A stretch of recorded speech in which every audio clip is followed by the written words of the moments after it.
Oke, so selamat datang semuanya di channel YouTube aku. Kenalin, aku Fafa. Kali ini aku bakal ngejelasin tentang Enterprise Resource Planning atau ERP. Jadi kali ini aku mau ngebandingin dua aplikasi ERP, yaitu Odoo dan juga ERP Next. Oke, jadi mungkin sebelum kita masuk ke perbandingannya, aku akan ngejelasin dulu tentang ERP itu apa. Jadi Enterprise Resource Planning atau biasa disingkat ERP ini memiliki hubungan dengan kemampuan perusahaan dalam mengelola sumber daya dan juga kemampuan perencanaannya. Kemudian ERP ini merupakan sistem informasi yang digunakan organisasi untuk mengotomasi dan mengintegrasikan proses-proses dari bisnisnya. Kemudian ERP ini juga memiliki kelebihan dalam memberikan informasi yang secara real time dan juga akurat. Kemudian dalam ERP ini dia memiliki beberapa modul dan juga fitur, yaitu keuangan, manufaktur, pengadaan, manajemen pesanan, dan juga berbagai fitur lainnya yang bermanfaat sekali untuk perusahaan dalam mengelola sumber dayanya. Kemudian dalam ERP ini berdasarkan kegunaannya terdapat 3 jenis ERP, yaitu ERP on-premise, kemudian ada open source ERP, dan juga ERP berbasis cloud. ERP on-premise ini dia merupakan software yang digunakan langsung di perangkat lunak perusahaan, dan ERP-nya itu, software-nya itu dirancang untuk semua ukuran perusahaan, tetapi paling sesuai ERP on-premise ini adalah digunakan untuk perusahaan menengah ke bawah gitu. Kemudian ada open source ERP, di mana jenis ERP ini dia dapat digunakan perusahaan untuk memeriksa, memodifikasi, dan juga meningkatkan kode sumber ERP, serta dapat menyesuaikan aplikasi supaya lebih tepat dengan tempat kerja. Kemudian ketiga, yang terakhir, yaitu ada ERP berbasis cloud, di mana ERP berbasis cloud ini tersedia melalui hosting cloud dan digunakan perusahaan untuk mengakses data secara real time selama akses internet ini tersedia. Kemudian apabila ERP on-premise tadi cocok atau sesuai digunakan untuk perusahaan dalam skala menengah ke bawah, ERP berbasis cloud ini dia sesuai digunakan untuk perusahaan berskala besar. Oke, selanjutnya kita masuk ke bagian pembahasan. Di bagian pembahasan ini kita akan membandingkan beberapa kriteria dari Odoo dan juga ERP Next. Ini keduanya ini sama-sama open source ERP. Jadi kita mau membandingkan dua software ERP tersebut dari 4 kriteria. Yang pertama terkait cakupan akses user, kemudian biaya yang dikeluarkan, bisnis yang cocok diterapkan, dan terakhir adalah desain UI UX-nya. Oke, mungkin yang pertama dulu terkait cakupan akses user. Pada Odoo, hak akses user ini dikelompokkan menjadi 3, yaitu yang pertama akses terhadap model objek, yang kedua akses terhadap menu, fields, button, dan yang ketiga adalah akses terhadap spesifik data atau record. Nah, contohnya akses terhadap model atau objek, ini user dapat mengakses dengan membaca objek yang ada dalam Odoo gitu, data yang ada dalam Odoo. Nah, kemudian untuk akses terhadap menu, fields, button ini user ini dia punya akses untuk membaca objek, tetapi dia tidak bisa mengetahui detail informasi dari objek tersebut. Contohnya nih, dalam objek daftar pasien, maksudnya daftar pendaftaran pasien itu bisa diakses oleh user, tetapi nama pasiennya, kemudian detail identitas pasiennya itu tidak bisa diakses gitu. Jadi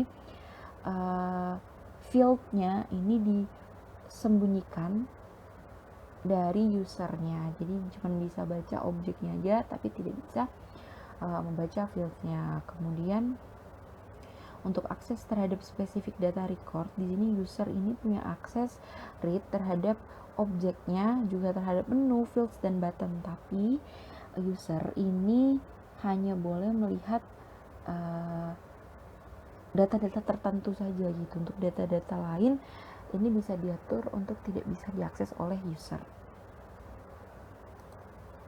Kemudian selanjutnya terkait dengan cakupan akses user pada ERP Next, di mana ERP Next ini memberikan batasan kepada user untuk mengakses data milik satu perusahaan dan data yang terkait pelanggan atau wilayah tertentu. Nah, ini ada terdapat 4 kontrol lanjutan untuk membatasi akses user yang bersama. Yang pertama yaitu applicable for, di mana di sini user ini dapat mengakses jenis-jenis dokumen tertentu sesuai izin yang diberikan. Kemudian yang kedua ada hide descendants, itu di mana user ini dapat jadi kan ada dokumen yang dia itu memiliki tipe tampilan pohon, jadi dia memiliki struktur induk dan juga anak-anaknya gitu. Di hide descendants ini dia mengizinkan user untuk mengakses dokumen atau data yang memiliki tampilan induk. Contohnya user ini memiliki akses toko di Jogja gitu, dia punya akses data penjualan toko di Jogja. Nah, toko di Jogja ini kan dia punya cabang-cabangnya gitu ya, dia punya cabang-cabangnya. Nah, si user ini apabila dia bisa mengakses data penjualan toko di Jogja, maka dia bisa mengakses data-data di bawahnya, yaitu data-data cabang di mungkin cabang di kota Jogja, cabang di Sleman, cabang di Bantul, dan lain-lain seperti itu. Namun kalau seandainya user itu dia nggak punya akses, contohnya tadi kan dia punya akses di toko di Jogja, dia nggak punya akses toko di Bandung gitu, maka dia nggak bisa tuh buka data penjualan toko-toko yang ada di Bandung karena induknya aja dia nggak punya akses, apalagi anak-anaknya gitu. Kemudian yang ketiga adalah pembebasan akses untuk bidang tertentu. Jadi ada bidang bisa diatur user itu dapat mengakses terhadap bidang-bidang tertentu saja gitu. Kemudian ada izin akses ketat. Oke, mungkin selanjutnya yaitu tentang biaya yang dikeluarkan. Mungkin kita bisa buka dulu ya. Dari biaya yang dikeluarkan, ini kan kalau misalnya pakai ERP itu kan kita sama aja memangkas biaya-biaya lain gitu, seperti contohnya biaya administrasi yang harusnya administrasi ini rumit sekali gitu ya, tapi dengan ERP itu kan bisa dipangkas karena integrasi data ERP ini yang lebih baik itu membuat biaya administrasi ini jadi lebih sedikit gitu. Nah, tapi ERP dan Odoo ini dia memang menawarkan free tetapi dengan keterbatasan fitur. Contohnya di Odoo, dia free tapi kita hanya bisa mengakses satu aplikasi saja, sedangkan dalam ERP itu kita membutuhkan banyak aplikasi agar data-data dari proses bisnis itu dapat terintegrasi gitu.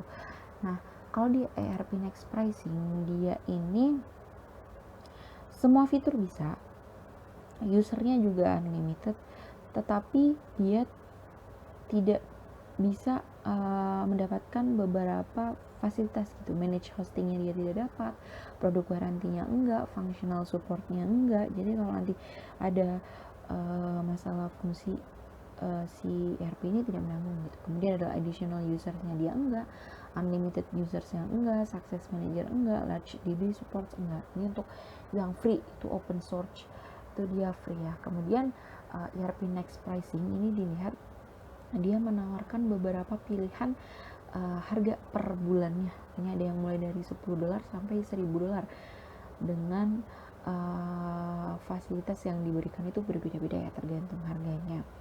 Kemudian untuk Odoo itu dia hanya menawarkan 3 jenis saja. Yang pertama WAN app ini free, kemudian standar ini $9 per bulan dan custom ini 13 per bulan. Tapi kalau misalnya di Odoo ini kalau kita berlangganan dalam 1 tahun, maka untuk biaya standar ini menjadi yang tadinya $9,1 menjadi $7,1, dan untuk custom yang tadinya 13,6 menjadi 10,9 gitu. Dan untuk variasinya untuk Odoo ini lebih sedikit ya, yaitu adanya standar dan custom saja gitu. Kalau misalnya ERP ini ada open source, ada cloud, ada starter, ada small business, dan ada enterprise. Oke, mulai dari biaya udah, kita lanjut ke kriteria yang kedua, yaitu bisnis yang cocok diterapkan. Kalau kita lihat dari fiturnya, Odoo dan juga kalau kita lihat dari fiturnya, Odoo ini dia kalau kita lihat ya, dia kan lengkap nih. Di sini juga ada manufacturing dan lain-lain. Kalau penglihatan saya, Odoo ini cocok untuk di usaha manufaktur. Kita lihat juga di ERP Next. ERP Next itu juga cocok untuk perusahaan manufaktur karena fiturnya yang beragam. Kemudian pokoknya fitur-fitur untuk manufaktur dia itu tersedia gitu. Jadi sangat cocok digunakan untuk manufaktur karena manufaktur itu kan proses bisnisnya panjang ya dan juga kompleks, sehingga ERP Next dan juga Odoo ini sama-sama sesuai gitu, cocok untuk digunakan di perusahaan manufaktur. Tapi dia menutup kemungkinan tapi dia bisa juga digunakan untuk perusahaan retail, kemudian jasa, kemudian bentuk-bentuk perusahaan lain gitu. Tapi paling bisnis ini cocok diterapkan buat manufaktur gitu. Kemudian yang terakhir yaitu desain UI UX. Pada desain UI UX Odoo ini tampilannya banyak simbol, simple, tidak banyak kata-kata gitu, cuma ada simbol dan juga nama fiturnya, nama aplikasinya gitu,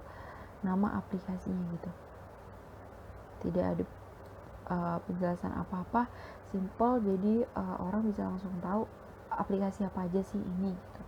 Tapi mungkin dari segi tampilan simbolnya ini kurang terlihat modern ya, tapi bagus sih. Mungkin memang didesain seperti ini untuk memudahkan pengguna itu langsung melihat, oh ini tuh contohnya nih, oh ini tuh accounting gitu, dengan tambahan tulisan accounting yang simple kayak gini. Kalau ERP Next dia ini minim simbol, kemudian main menunya dia di sebelah kiri ya. Minim simbol, simple, dan banyak tulisan gitu, jadi terkesan lebih sederhana dan juga modern gitu ya. Kalau Odoo ini mungkin terlihat sangat sistem gitu ya, sangat sistem. Mungkin kita bandingkan dari accountingnya ya, kita continue, kita ke ERP Next, kita buka juga di akuntansinya. Nah, di akuntansi ERP Next ini tulisan semua, tanpa simbol, tanpa warna yang beragam. Ini cuman ya kayak gini aja ya, simple, tapi kita tahu apa yang bisa kita pilih. Cuman simple, pokoknya simple, sederhana, tulisan aja gitu. Pokoknya contohnya gini, di sini mau menambahkan journal entry gitu ya, kita mau menambahkan journal entry, langsung simple gitu ya tampilannya. Kita minta masukin ID, judul, entry type, kemudian ada perusahaan, kita bisa buat jurnal entry pertama. Simple banget ya tampilannya kayak gini, dan mudah dibaca gitu, mudah dilihat gitu, karena dia tampilannya simple, sederhana. Kalau Odoo mungkin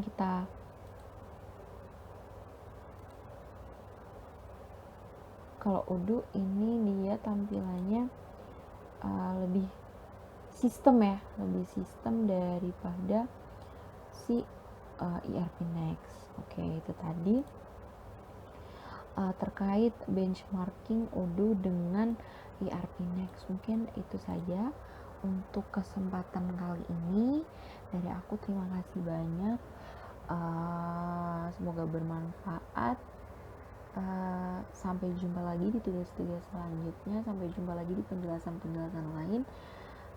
Sampai jumpa, terima kasih, dan tetap semangat. Sampai jumpa.